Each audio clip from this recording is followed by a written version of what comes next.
Good morning, students. My name is Suryakala Kumari, lecturer in botany from Sri Venkateshwara College of Arts and Science, Amalapuram, affiliated to Adi Kavi Nanna University, Rajahmundry. Now we are discussing about the ex-situ conservation from the 3rd BSc 6th semester cluster paper. Ex-situ conservation. Ex-situ means we can separate it from the living area. The plant separated from the living area and cultivated in particular region. Ex-situ conservation literally means off-site conservation. It is the conservation of selected rare plants and animals in places outside their natural homes. Outside of the natural homes అంటే అవి పెరిగేటటువంటి ప్రాంతంలో కాకుండా వేరే ప్రాంతానికి తీసుకెళ్ళి పెంచడం అన్నమాట. Habitats సేమ్గా ఉండేలా చూసుకోవాలి. For ex situ conservation of biodiversity అంటే ఎక్స్-సిటు కన్జర్వేషన్ చేయడానికి ఉన్నటువంటి పద్ధతులు మనకు చాలా ఉన్నాయి.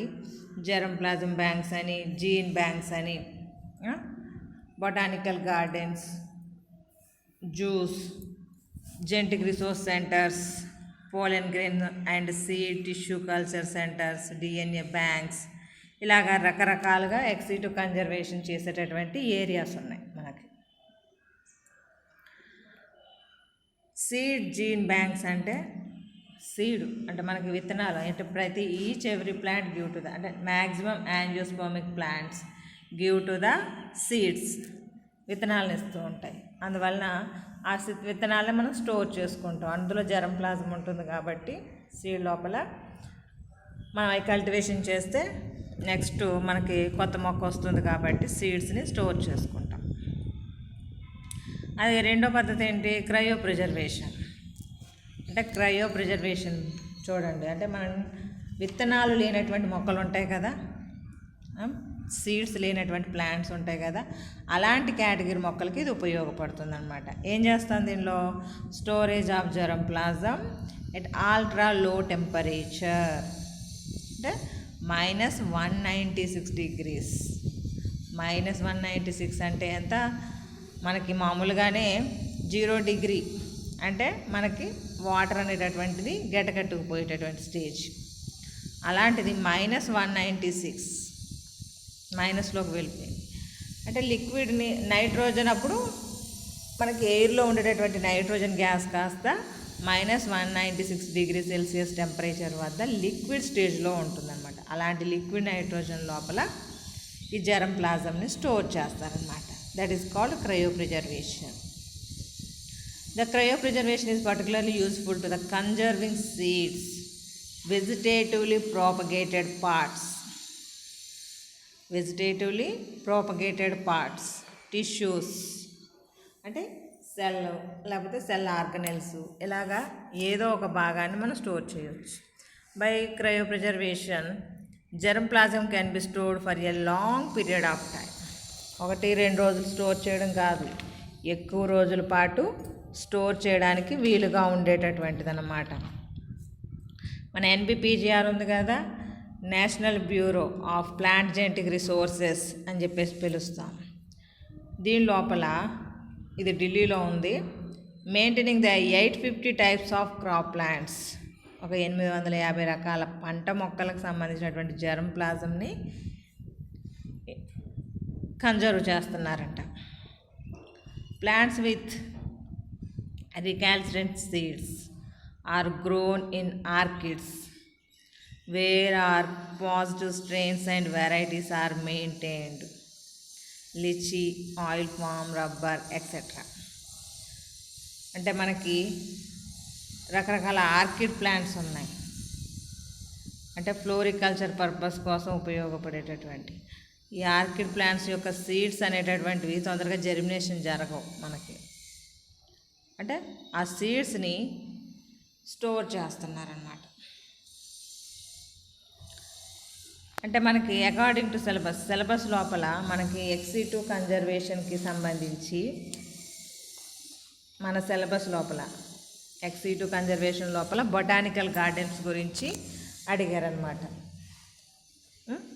మనకి 5th యూనిట్ లోపల కన్జర్వేషన్ ప్రాసెస్ కదా, ఇన్సిటు ఎక్సిటు కన్జర్వేషన్స్ ఉన్నాయి. ఎక్సిటు కన్జర్వేషన్ లోపల సిలబస్లో ఇచ్చినటువంటి టాపిక్ బొటానికల్ గార్డెన్.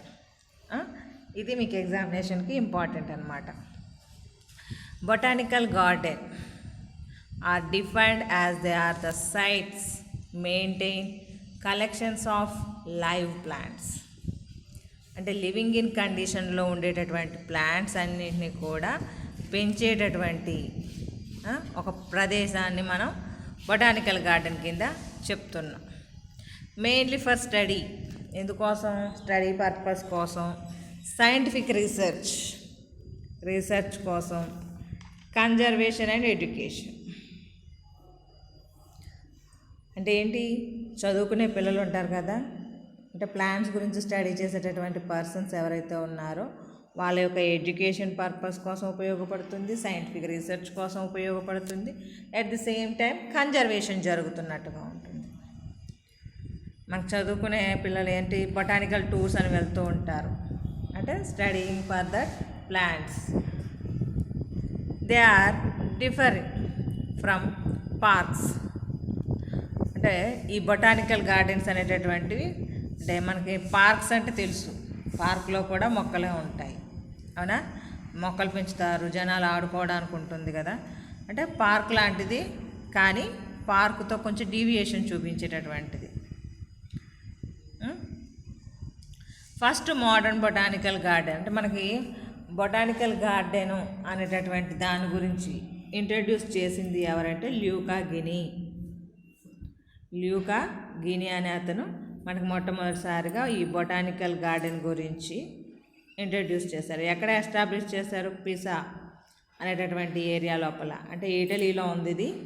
1543 లోపల ఫస్ట్ టైం ఈ ల్యూకా గిని అనే అతను ఇటలీలోని పీసా అనేటటువంటి ఏరియా లోపల బొటానికల్ గార్డెన్ని ఎస్టాబ్లిష్ చేయడం జరిగింది. బొటానికల్ గార్డెన్ అంటే ఏమన్నాం? లివ్ ప్లాంట్స్, అంటే లైవ్ ప్లాంట్స్ని, collection of live plants that can maintain in the particular site. Guinea was a professor of medicine at Bologna. అతను ఒక ప్రొఫెసర్ అనమాట. In 1545 2 other universities botanical gardens were developed at Padua and Florence. Florence అనేటటువంటి ప్రాంతం లోపల మళ్ళీ తర్వాత 2 botanical గార్డెన్స్ని ఏర్పాటు చేయడం జరిగింది. ఫస్ట్ పీసాలో ఏర్పాటు చేశారంటే, తర్వాత ఇక్కడ అంటే ఇటలీలోనే. Later many botanical gardens developed all around the Europe. అంటే యూరప్ చుట్టుపక్కల నెంబర్ ఆఫ్ బొటానికల్ గార్డెన్స్ అనేటటువంటివి ఏర్పాటు చేయడం జరిగింది. అంటే ఫస్ట్ పునాది వేసింది ఎవరు? ల్యూకా గిని. ఇటలీ లోపల పిసా అనేటటువంటి ఏరియా లోపల వేసాడు. ఆ తర్వాత యూరప్ చుట్టూ కూడా నెంబర్ ఆఫ్ బొటానికల్ గార్డెన్స్ అనేటటువంటివి ఏర్పడడం జరిగింది. The plants in gardens are labelled and data tell us information about plants on local name, scientific name, family, special features, uses and parts used etcetera. అంటే ఇక్కడ మనకి, అంటే మనం బొటానికల్ గార్డెన్ విజిటింగ్కి వెళ్ళామనుకోండి, మీరు ఎప్పుడైనా వెళ్తే చూడొచ్చు కొన్ని ఏరియా లోపల ఆ మొక్క దగ్గర దాని యొక్క డేటా మొత్తం కంప్లీటెడ్గా ట్యాగ్ చేసి వదిలేస్తారనమాట. అంటే వచ్చిన వాళ్ళ ఇన్ఫర్మేషన్ చూసుకోవడానికి ఉపయోగపడుతుంది. ప్రతి ఒక్కరు వచ్చి ఆ మొక్క గురించి ఎక్స్ప్లెయిన్ చేయడం అవన్నీ అయ్యే పని కాదు. అందువల్ల వచ్చిన వాళ్ళు చూసుకుని ఆ డేటా నోట్ చేసుకోవడానికి ఉపయోగపడుతుంది. ఇది ఫలానా మొక్క అని చెప్పేసి ఐడెంటిఫికేషన్ చేసుకోవడానికి కూడా, అంటే ఎడ్యుకేటెడ్ పీపుల్ కాని వాళ్ళకు కూడా ఇది పలానా మొక్క అని చెప్పేసి, అంటే అందరికీ మొక్కల పట్ల అవగాహన ఉండదు కదా, చదువుకుంటారు కానీ ఐడెంటిఫికేషన్ కూడా ఉపయోగపడుతూ ఉంటుంది అనమాట. అందుకోసం చెప్పేసి ఏం చేస్తారంటే ఆ మొక్క పేరు అంటే లోకల్గా ఏమని పిలుస్తారో ఆ నేమ్ తోటి, అలాగే వరల్డ్ వైడ్గా యూజ్ చేసేటటువంటి సైంటిఫిక్ నేమ్ని, అది ఏ కేటగిరీ అంటే ఏ ఫ్యామిలీకి సంబంధించినటువంటి మొక్క, అందులో ఏది ఉపయోగపడేటటువంటి భాగము, దాని యొక్క ఫీచర్స్ ఏంటి, అంటే బాటనీ స్టూడెంట్స్కి ఉపయోగపడేలాగా ఉండేటటువంటి లక్షణాలు ఇవి. అంటే అందులో ఉండేటువంటి మొక్క లక్షణాలు ఏంటి, అది ఎందుకు ఉపయోగపడుతుంది, అందులో ఏ పార్ట్ ఉపయోగపడుతుంది అనే టోటల్ ఇన్ఫర్మేషన్ కూడా ఆ ప్లాంట్కి ట్యాగ్ చేసి వదిలేస్తారనమాట. Basic requirements needed for establishment of botanical garden. అంటే బొటానికల్ గార్డెన్ని ఏర్పరచాలంటే మనకు ఉండాల్సినటువంటి బేసిక్ నీడ్స్ ఏం అవసరం అవుతుంది బొటానికల్ గార్డెన్ని ఎస్టాబ్లిష్ చేయడానికి. It requires an area of 100 to 175 hectares. అంటే ఒక బొటానికల్ గార్డెన్ని ఏర్పరచాలంటే నియర్ ఆఫ్ అంటే అది లార్జ్ సైజ్, పెద్ద సైజే బొటానికల్ గార్డెన్, చిన్నవి కాదు. 100 నుంచి 175, 100 to 175 hectares ల్యాండ్ అనేటటువంటిది ఉండాలంట. విత్ సాయిల్ అంటే గుడ్ కండిషన్, అంటే గుడ్ సాయిల్ కండిషన్, మొక్క ఎదగడానికి వీలుగా ఉండేటటువంటి కండిషన్స్ ఉండాలన్నమాట. అంటే ఏరియా ఉండాలి కదా అన్నారని చెప్పేసి ఎలాంటి ఏరియా పడితే అలాంటి ఏరియాని యూజ్ చేయకూడదు. అక్కడ ఉండేటటువంటి సాయిల్ మనకి ప్లాంట్ కల్టివేషన్ చేయడానికి వీలుగా ఉండాలి. Soil test should be done. అంటే మరి ఆ సాయిల్ లోపల మొక్క పెరుగుతుందా లేదా అని చెప్పేసి మనం తెలుసుకోకుండా బొటానికల్ గార్డెన్ ఎలా ఎస్టాబ్లిష్ చేస్తాము, చేయలేం కదా. అందుకోసమని సాయిల్ని టెస్ట్ చేయాలన్నమాట. Before the establishment of garden, అంటే బొటానికల్ గార్డెన్ పెట్టడానికి ముందు మనం సాయిల్ని టెస్ట్ చేసి అక్కడ చెక్ చేసుకుని ఆ సాయిల్ కరెక్టా కాదా అనేటటువంటిది, అంటే అన్ని రకాల మినరల్స్ ఉన్నాయా లేదా, ఏ మినరల్ డెఫిషియన్సీ ఉంది, at the same time water holding capacity ఉందా లేదా, ఇవన్నీ మనం చెక్ చేసుకోవాల్సి ఉంటుందన్నమాట. అవన్నీ చూసుకుని అప్పుడు బొటానికల్ గార్డెన్ని ఎస్టాబ్లిష్ చేయాల్సి ఉంటుంది. గార్డెన్ని అంటే వాటర్ హోల్డింగ్ కెపాసిటీ ఉండాలి సాయిల్కి, అలాగే నెంబర్ ఆఫ్ మినరల్స్ ఉండాలి, అంటే మినరల్ డెఫిషియన్సీ ఉండకూడదు. అలాగే న్యాచురల్ సోర్స్ ఆఫ్ వాటర్, అంటే మరి మొక్కలకి వాటర్ పట్టాలి కదా, గ్రోప్ అవ్వాలంటే వాటర్ లేకుండా మొక్క పెరగలేదు. అందువల్ల మనకి వాటర్ సోర్స్ అంటే బావులు లేకపోతే పంపింగ్ అంటే పైపుల ద్వారా ఏదో రకంగా వాటర్ సోర్స్ అనేటటువంటిది అక్కడ ఉందా లేదా ఆ సాయిల్ లోపల, ఎక్కడి నుంచో తీసుకొచ్చి వేయడం కాదు. అంటే natural source of water area is preferable, నీరు అవైలబుల్గా ఉన్నటువంటి ఏరియాని మనం సెలెక్ట్ చేసుకోవాల్సి ఉంటుంది. Minimum 10% of the area should be covered with the water bodies to grow aquatic plants. అంటే నేల మీద పెరిగేటటువంటి మొక్కలనే కాకుండా వాటర్లో పెరిగేటటువంటి మొక్కలను కూడా మనం గార్డెన్లో చూపించాలనుకుంటే అందులో గార్డెన్ లోపల 10% అంటే 90% ల్యాండ్ ప్లాంట్స్ చూసుకుంటే 10% వచ్చి వాటర్ ప్లాంట్స్ కోసం మనం వాటర్ బాడీస్ని ఏర్పరచాలి. అంటే ఒక చెరువులాగా ఒక పాండ్ లాగా తయారు చేసుకుని ఉంచాలన్నమాట. Based on available land area, అంటే మనకు ఉన్నటువంటి ఏరియా అవైలబిలిటీని బట్టి మనం డిఫరెంట్ జోన్స్ కింద డివైడ్ చేసుకోవాలన్నమాట ఏరియాని. అందులో కొన్ని taxonomic plants, medicinal plants, experimental అంటే కొన్ని ఎక్స్పెరిమెంట్ చేసేటటువంటి మొక్కలు ఉంటాయి, అందువల్ల ఎక్స్పెరిమెంట్ జోన్ అని చెప్పేసి సెపరేట్గా, మెడిసినల్ ప్లాంట్స్ డ్రగ్స్ కోసం ఉపయోగపడతాయి కాబట్టి డ్రగ్స్ ప్రిపరేషన్ కోసం, అందుకోసం మెడిసినల్ అని. టాక్సానమిక్ స్టడీస్ అంటే మనకి ఏంటి క్లాసిఫికేషన్ ప్రకారం ఒక ఆర్డర్లో పెంచుతారనమాట. అంటే ఏంటి అకార్డింగ్ టు మన బెంతమ్ అండ్ హుకర్ క్లాసిఫికేషన్ ఉంటుంది చూసారా, అందులో మనకి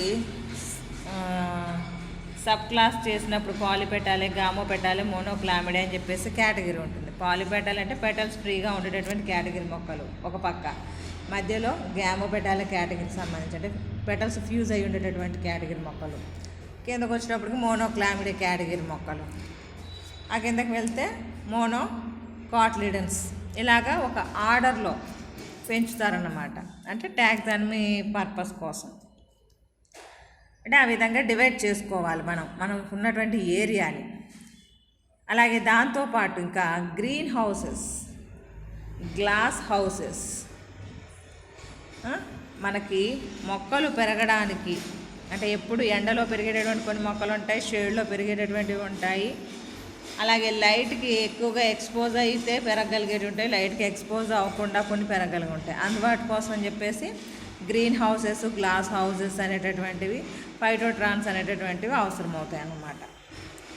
అంటే this is are the needed to maintain rare and endangered species. ఎందుకోసం మనకి కన్జర్వేషనే కదా ముఖ్యంగా. దేనికోసం? ఎండేంజర్డ్ స్పీసీస్ కోసమే కన్జర్వేషన్ చేస్తూ ఉన్నాం. అలాంటప్పుడు ఆ ఎండేంజర్డ్ స్పీసీస్ అంటే పెరిగేటటువంటి ఎన్విరాన్మెంట్ ఫేవరబుల్ కండిషన్స్ దానికి కావాలి కాబట్టి అందుకోసం అని కూడా ఏర్పాటు చేయాల్సి ఉంటుంది. అలాగే దాంతోపాటు మొక్క పెరగడానికి వాటర్ అన్నాము, సాయిల్ అన్నాము, నెక్స్ట్ ఎలా పెంచాలి, ఏ ఆర్డర్లో పెట్టుకోవాలనే దాని గురించి చెప్పాము. Next garden management staff and equipment for maintenance of garden. అంటే సాయిల్ని డిగ్ చేయడానికి, ప్లాంటేషన్ చేయడానికి, గ్రాఫ్టింగ్స్ చేయడానికి, వాటర్ స్ప్రింకిల్ చేయడానికి, ఇలాగ రకరకాల ఎక్విప్మెంట్ ఉంటుంది. ఆ ఎక్విప్మెంట్ను ఉపయోగించి మరి వర్క్ చేసేయడానికి వర్కర్స్ కావాలి కదా, అలాగే గార్డెన్ మెయింటైన్ చేయడానికి స్టాఫ్ మెంబర్స్ కావాలి. అందుకోసమని అంటే ఎక్విప్మెంట్ని, స్టాఫ్ మెంబర్స్ని మెయింటైన్ చేయాలన్నమాట. అంటే పైన చెప్పిన అన్నిటితో పాటు పర్ఫెక్ట్గా అన్నీ ఉంటేనే మనకి గార్డెన్ ఏర్పాటుని చేయగలుగుతాం అన్నమాట. అది గార్డెన్ ఏర్పాటు చేయడానికి కావాల్సినటువంటి నీడ్స్ అని చెప్పొచ్చు. అంటే బేసిక్ రిక్వైర్మెంట్ నీడ్స్ అని చెప్పేసి ఇవన్నీ మనం చెప్పుకోవచ్చు.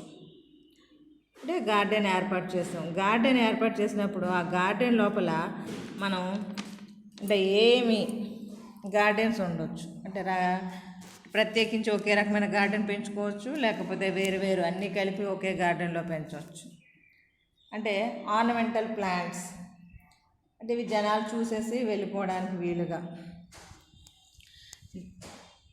టైప్స్ ఆఫ్ బొటానికల్ గార్డెన్స్ లోపల these gardens consist of thousands of plants which produce diverse and beautiful flowers or foliages or both to bring beauty to landscape. అంటే beauty to landscape settings. The plants like hibiscus, ixora, roses, tagetes, chrysanthemum ఇలాగనమాట.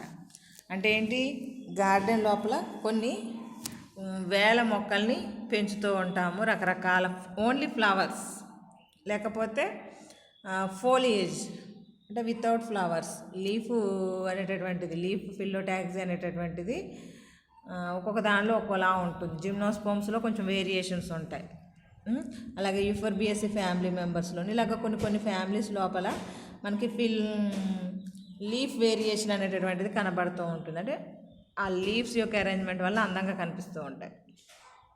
అంటే బ్యూటీని express చేసేటటువంటి flowers, foliage ఉన్నటువంటి మొక్కల్ని మనల్ని అంటే land మీద different shapes లోపల రకరకాలుగా అందంగా డెకరేట్ చేస్తాం అన్నమాట. అలాంటి వాటిని ఆర్నమెంటల్ బొటానికల్ గార్డెన్స్ కింద మెన్షన్ చేస్తాం. ఇందులో అన్నీ కూడా మ్యాక్సిమం ఫ్లోరల్ ప్లాంట్స్ అంటే ఫోలియేజ్ ప్లాంట్స్ ఉంటాయి అన్నమాట. ఫ్లోరల్ ప్లాంట్స్ అనేటప్పుడు మనకేంటి రంగురంగులుగా ఉంటాయి. హైబిస్కస్లో కలర్ఫుల్గా ఉంటుంది, roses, ixora plants, tagetes plants, chrysanthemum plants, ఇలాగ అన్ని ఫ్లవర్ ఈల్డింగ్ తులిప్ ప్లాంట్స్. కాకపోతే ఇక్కడ ఏంటంటే మనకి డేంజర్ జోన్లో ఉన్నటువంటి వాటిని ఎక్కువగా ప్లాంటేషన్ చేస్తాం. రెండోది ఎక్స్పెరిమెంటల్ బొటానికల్ గార్డెన్స్. అంటే ఇది స్టడీ పర్పస్కి మాత్రమే ఉపయోగపడుతుంది. పైదైతే ఆర్నమెంటల్ అయితే చూసేసి వెళ్ళిపోతూ ఉంటారు జనాలు అందరూ వచ్చి వాళ్ళకి కావాల్సినటువంటి మొక్కలు కొనుక్కోవడాలు వెళ్ళడాలు లేకపోతే ఇంకేదన్నా చేయొచ్చు. అదే ఎక్స్పెరిమెంటల్ బొటానికల్ గార్డెన్స్లో అయితే these gardens acts as the main conservation centres. మంచి కన్జర్వేషన్ సెంటర్స్ లాగా పనిచేసేటటువంటివి ఏవైనా ఉన్నాయంటే ఎక్స్పెరిమెంటల్ బొటానికల్ గార్డెన్స్ అన్నమాట. అంటే these gardens are acts as the main conservation centers for endangered and threatened species of plants. BSI experimental garden was established in 1960 at Pune. మన India లోపల BSI వాళ్ళు అంటే 1960 లోపల పూణే లోపల ఎస్టాబ్లిష్ చేయడం జరిగిందనమాట. బొటానికల్ సర్వే ఆఫ్ ఇండియా వాళ్ళు 1960లో పూణేలో మనకి ఎక్స్పెరిమెంటల్ గార్డెన్ని ఎస్టాబ్లిష్ చేశారు. అంటే ఓన్లీ ఎక్స్పెరిమెంట్స్ అంటే స్టడీ పర్పస్ కోసం ఉపయోగపడుతూ ఉంటుంది. ఎట్ ది సేమ్ టైం మనం డేంజర్ జోన్లో ఉండేటటువంటి ప్లాంట్స్ని అన్నింటినీ కూడా ఇక్కడ ప్రొటెక్ట్ చేసుకోవచ్చు. For example threatened species like vanilla ice cream తింటూ ఉంటాం కదా, అది ఫ్రూటింగ్స్ వెనీలా ఫ్లేవర్ ఇచ్చేటటువంటిది. అలాగే శాంటాలం ఆల్బమ్ మనకేమంటారు చందనం గ్రోయింగ్ హియర్ అంటే మనకి పూణే లోపల ఎక్స్పెరిమెంటల్ గార్డెన్ లోపల ఇవి ఉన్నాయంట. నెక్స్ట్ గార్డెన్స్ లోపల ఇంటర్నేషనల్ గార్డెన్స్, నేషనల్ గార్డెన్స్ అంటే ఇందాక ఏం చెప్పాం, జస్ట్ బ్యూటీ పర్పస్ కోసం ఆర్నమెంటల్ బొటానికల్ గార్డెన్స్ అన్నాము. అలాగే ఎక్స్పెరిమెంట్స్ కోసం అని చెప్పేసి ఎక్స్పెరిమెంటల్ బొటానికల్ గార్డెన్స్ అన్నాము. ఇప్పుడు ఇంటర్నేషనల్ బొటానికల్ గార్డెన్స్ వరల్డ్ వైడ్గా ఉన్నటువంటి కొన్ని గార్డెన్స్. అంటే ఇవన్నీ కూడా మనకు స్టడీ పర్పస్కి ఉపయోగపడతాయి, కన్జర్వేషన్ చేయడం జరుగుతుంది, రీసెర్చ్ పర్పస్ కోసం ఉపయోగిస్తున్నటువంటివి. మనందరికీ తెలిసిందే. First one royal botanical garden Kew in England. అంటే botanical garden is the largest, చాలా పొడవైనటువంటి బొటానికల్ గార్డెన్ కింద చెప్తూ ఉంటాము. అంటే ఇది ప్రపంచంలోనే చాలా పొడవైనటువంటిది. అంటే botanical garden is the largest botanical garden in the world and it's herbarium is also largest in the world. అంటే ఇందులో లివింగ్ ఇన్ కండిషన్లో ఉన్నటువంటి ప్లాంట్స్తో పాటు డ్రైడ్ కండిషన్లో ఉన్నటువంటి ప్లాంట్స్ కూడా అవైలబుల్గా ఉన్నాయంట.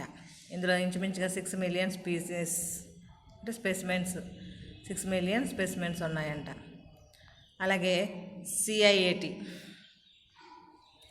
సిఐఏటి అంటే international centre for tropical agriculture.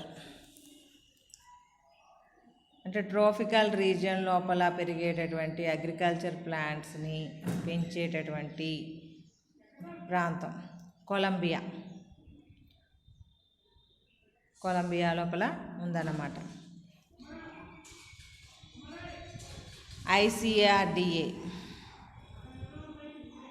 అంటే ఇకార్డా అంటాము, international centre for agriculture research in dry areas. Syria లోపల ఉందంట. అంటే లొకేటెడ్ ఎట్ ఎలిపో అండ్ సిరియా. అంటే సిరియా లోపల ఎలిపో అనేటటువంటి ప్రాంతం లోపల ఉంది. ఇదేంటి, డ్రై కండిషన్స్లో పెరిగేటటువంటి, పొడి ప్రాంతాల్లో పెరిగేటటువంటి అగ్రికల్చర్ అంటే పంట మొక్కల గురించి రీసెర్చ్ చేసేటటువంటి ఏరియా. అలాగే ఇక్రిసాట్ మన హైదరాబాద్లో ఉంది. ఇది international crop research institute for semi arid tropic regions at Patancheru, Hyderabad in India. అంటే ఇది కూడా అగ్రికల్చర్కి సంబంధించినటువంటి సెమీ ఎరిడ్ ట్రాపికల్ రీజియన్స్లో పెరిగేటటువంటి అంటే ఏ ప్రాంతాన్ని బేస్ చేసుకుని అక్కడ పెరిగేటువంటి పంట మొక్కల కోసం ఏర్పాటు చేసినటువంటివి ఇవన్నీ కూడా. IRRI international rice research institute located at Manila, Philippines లోపల ఉందన్నమాట. ఓన్లీ రైస్ రీసెర్చ్ పర్పస్ కోసమే పెట్టినటువంటిది. సైట్స్ అదే సిట్స్ అంటాము. CITES convention on international trade in endangered species. అంటే ఎండేంజర్డ్ స్పీసీస్ వైల్డ్గా పెరిగేటటువంటి ఫానా అండ్ ఫ్లోరా కోసం ఏర్పాటు చేయబడినటువంటి గార్డెన్ అంటే ఇవన్నీ కూడా ఇంటర్నేషనల్ కేటగిరీ బొటానికల్ గార్డెన్స్ కింద మనం చెప్పుకోవచ్చు.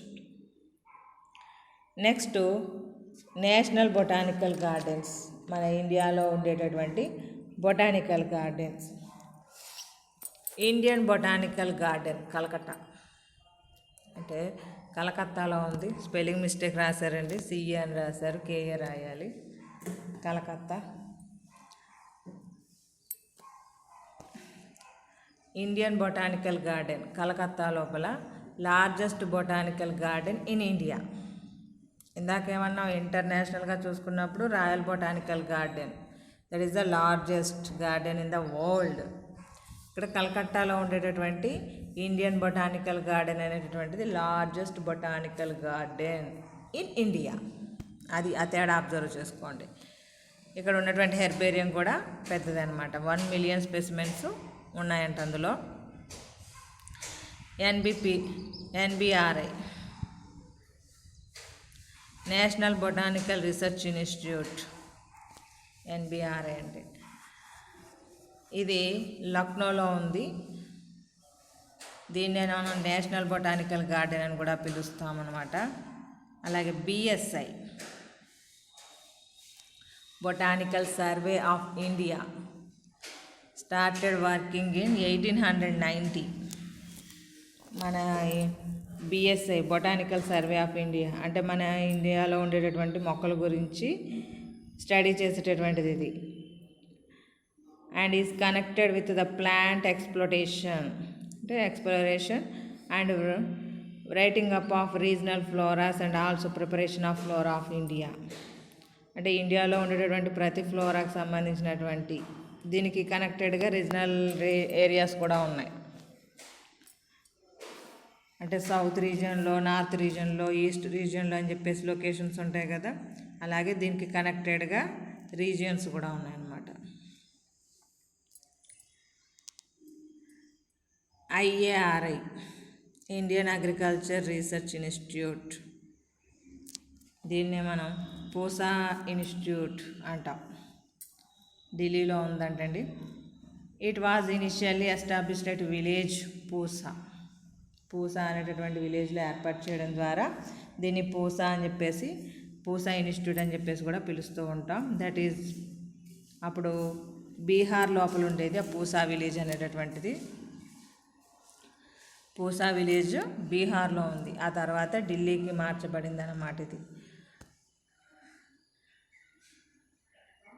Imperial agriculture research institute, but after independence it was renamed as the Indian agriculture research institute.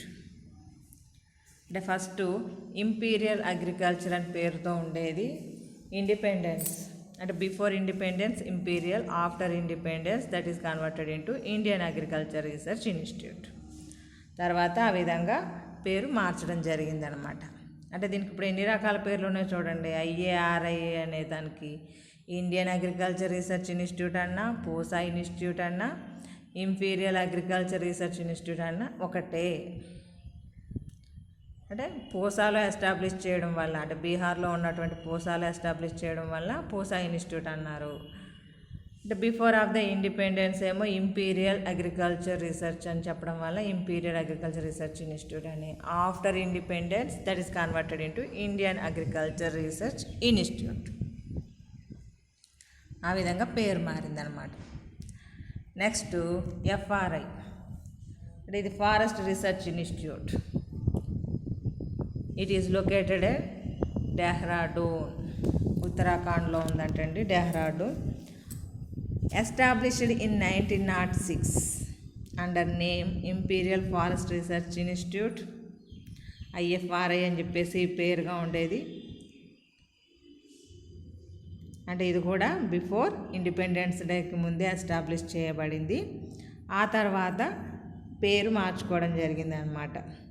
అంటే ఏంటి, బ్రిటిష్ కాలంలో ఇంపీరియల్ అని చెప్పేసి పేరుతో ఉన్నది కాస్త తర్వాత ఆఫ్టర్ ది ఇండిపెండెన్స్ డే కాస్త ఫారెస్ట్ ఇంపీరియల్ ఎగిరిపోయింది, ఫారెస్ట్ రీసెర్చ్ ఇన్స్టిట్యూట్ అని చెప్పేసి దాని ఫైనల్గా నేమ్ అలా పెట్టడం జరిగింది. This institute is connected with the researchers on different aspect of forest tree and also provides training to forest officers. అంటే మనకు ఫారెస్ట్ లోపల number of plants grow up అవుతూ ఉంటాయి, అవునా? అవి వైల్డ్గా గ్రో అప్ అయ్యేటటువంటి ఫారెస్ట్ ప్లాంట్స్. అంటే ఫారెస్ట్లో గ్రో అప్ అయ్యేటటువంటి ప్లాంట్స్ మీద కేర్ తీసుకోవడం కోసం ఎస్టాబ్లిష్ చేయబడినటువంటిది ఇది ఎఫ్ఆర్ఐ అనేటటువంటిది అనమాట. మనకి ఫర్ ఎగ్జాంపుల్గా చెప్తే ఫారెస్ట్ లోపల మనకి టేకు, ఎర్రచందనం ఇలాంటిటువంటి మొక్కలు ఎక్కువగా గ్రో అప్ అవుతూ ఉంటాయి కదా, అందువల్ల వాటిని ఎత్తుకుపోయే వాళ్ళు కూడా జనాలు ఎక్కువగా ఉంటారు. అంటే అలాగా తీసుకెళ్ళిపోయి కొన్ని రోజులు పోయాక మనకు ఆ మొక్కలు కనిపించకుండా పోతాయి. అందుకని దానికి సంబంధించినటువంటి ఫారెస్ట్కి సంబంధించినటువంటి ప్లాంట్స్ కోసం మనకి ఎఫ్ఆర్ఐ అనేటటువంటిది ఎస్టాబ్లిష్ చేయబడింది అనమాట. అంటే ఇవి నేషనల్ వైడ్గా ఉన్నటువంటి బొటానికల్ గార్డెన్స్ కింద మనం చెప్పుకుంటాం. ఎఫ్ఆర్ఐ, ఐఏఆర్ఐ, బిఎస్ఐ, ఎన్బిఆర్ఐ, అలాగే ఇండియన్ బొటానికల్ గార్డెన్ లేదా నేషనల్, ఇవన్నీ నేషనల్ బొటానికల్ గార్డెన్స్ కింద. ఇంటర్నేషనల్ బొటానికల్ గార్డెన్ కింద royal botanical garden, CIAT, ICARDA, ICRISAT, IRRI CITES, ఇవన్నీ కూడా ఇంటర్నేషనల్ కేటగిరీ బొటానికల్. అంటే టైప్స్ ఆఫ్ బొటానికల్ గార్డెన్స్ లోపల మనం ఇవి చెప్పుకున్నాం. అంటే ఏంటి, బొటానికల్ గార్డెన్స్ మన సిలబస్లో అడిగారు కాబట్టి అంటే XC2కి ఎగ్జాంపుల్ కింద, అంటే what is the XC2 conservation అని చెప్పేసి అందులో బొటానికల్ గార్డెన్స్ గురించి ఎక్స్ప్లెయిన్. అంటే ఫస్ట్ ఎస్టాబ్లిష్ చేసినటువంటి బొటానికల్ గార్డెన్ ఎక్కడుందంటే ల్యూకా గినీలో పీసా అనేటటువంటి, ల్యూకా గిని అనే అతను పీసా అనేటటువంటి ప్రాంతం లోపల ఇటలీ లోపల ఎస్టాబ్లిష్ చేశారు. అదేంటిది, the first botanical garden was established by the Luca Ghini at Pisa in Italy. ఆ తర్వాత మొత్తం బొటానికల్ గార్డెన్స్ అనేటటువంటి డెవలప్ జరిగినాయి. అంటే what is the basic requirements, అంటే బొటానికల్ గార్డెన్ ఎస్టాబ్లిష్ చేయాలంటే 100 to 175 hectares ఏరియా ఉండాలి, that containing the good soil condition ఉండాలి, న్యాచురల్ వాటర్ సోర్స్ ఉండాలి, అట్ ది సేమ్ టైం సాయిల్ని టెస్ట్ చేయాలన్నమాట. టెస్ట్ చేయడం ద్వారా ఏంటి ఉపయోగం అంటే మినరల్ డెఫిషియన్సీ ఉందా అంటే మినరల్ డెఫిషియన్సీ ఉందా లేకపోతే అన్ని మినరల్స్ ఉన్నాయా లేదా అనే విషయం తెలుసుకోవడం కోసం. వాటర్ హోల్డింగ్ కెపాసిటీ కూడా ఉండాలి, లేకపోతే మొక్క గ్రో అప్ అవ్వదు. నెక్స్ట్ మనకి గ్రీన్ హౌసెస్, గ్లాస్ హౌసెస్ అనేటటువంటివి ఉండాలి. ఎందుకంటే రేర్గా పెరిగేటటువంటి, షేడ్లో పెరిగేటటువంటి ఎండేంజర్ ప్లాంట్స్ కోసం అని చెప్పేసి ఇలాగా. అంటే మనకి కేటగిరీ ఆఫ్ ద ప్లాంట్స్ ఉంటాయి, వాటి పర్పస్ కోసం ఇవి అవసరం అవుతుంటాయి. అలాగే మనం పెంచేటటువంటి గార్డెన్ ఏ పర్పస్ కోసం అంటే అన్ని రకాల కలిపి పెంచవచ్చు. అంటే మెడిసినల్ పర్పస్ ఒక ఏరియా లోపల, ఎక్స్పెరిమెంటల్ పర్పస్ ఒక జోన్ కింద, టాక్సానమిక్ జోన్ అని ఒకటి, అలాగే డివైడ్ చేసుకోవాలన్నమాట ల్యాండ్ ఏరియాని. దాంతోపాటు బొటానికల్ గార్డెన్లో వర్కౌట్ చేయడానికి ఎంప్లాయీస్ ఉండాలి, at the same time equipment ఉండాలి. ఎందుకంటే అన్ని రకాల పనులు చేయడానికి రకరకాల వస్తువులు అవసరం అవుతాయి, థింగ్స్ అవసరం అవుతాయి. అందుకోసం అని చెప్పేసి దాని గురించి రాసి అప్పుడు టైప్స్ ఆఫ్ గార్డెన్స్ అంటే ఎన్ని రకాల గార్డెన్స్, అంటే మనకి ఇంటర్నేషనల్గా ఉన్నవి, నేషనల్ వైడ్గా ఉన్న గార్డెన్స్ గురించి, ఏ పర్పస్ కోసం పెంచుతాం గార్డెన్స్ దానికి సంబంధించి ఇలాగ చెప్పుకోవచ్చు. ఇక గార్డెన్స్లో వెరైటీస్ చెప్పుకోవాలంటే నేషనల్, ఇంటర్నేషనలే కాదు, రీజనల్ గార్డెన్స్ అంటారు. ఒకే ప్రాంతం ఇన్స్టిట్యూషన్ బేస్డ్ గార్డెన్స్ అని చెప్పేసి చెప్పుకుంటాం, ఇలా కూడా చెప్పుకోవచ్చు. This is the botanical gardens. అంటే XC2 కన్జర్వేషన్లో మీరు రాయాల్సినటువంటి టాపిక్ అన్నమాట. ఇంకా వేరేగా ఏమీ ఇవ్వలేదు, ఓన్లీ బొటానికల్ గార్డెన్స్ ఇచ్చారు కాబట్టి దీన్ని ఇంత ఇలాగా మీకు ఎక్స్ప్లెయిన్ చేయడం, ఓన్లీ బొటానికల్ గార్డెన్స్ గురించి. మనకి ఇంతకుముందు అయితే లాస్ట్ సెమిస్టర్ లోపలైతే మీకు ఇది కూడా అవైలబుల్గా ఉంది, XC2 ఇన్సిటు కన్జర్వేషన్ కూడా చెప్పడం జరిగింది అక్కడ కూడా.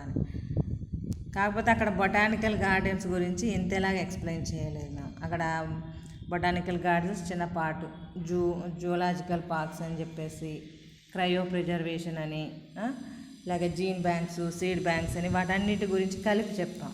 కానీ ఇక్కడ ఓన్లీ బొటానికల్ గార్డెన్సే మిమ్మల్ని అడిగారు కాబట్టి దాని గురించి ఎక్కువగా ఎక్స్ప్లెనేషన్ ఇవ్వడం అనమాట XE2 కన్జర్వేషన్ కేటగిరీ లోపల. This is the XE2 conservation process. In that we are discussed and XE2 conservation category లోపల బొటానికల్ గార్డెన్స్ అనే టాపిక్ గురించి మనం ఈ క్లాస్లో కూడా డిస్కస్ చేయడం జరిగిందనమాట. This is the important for the examination purpose. Already ఎగ్జామినేషన్లో అడగడం జరిగింది.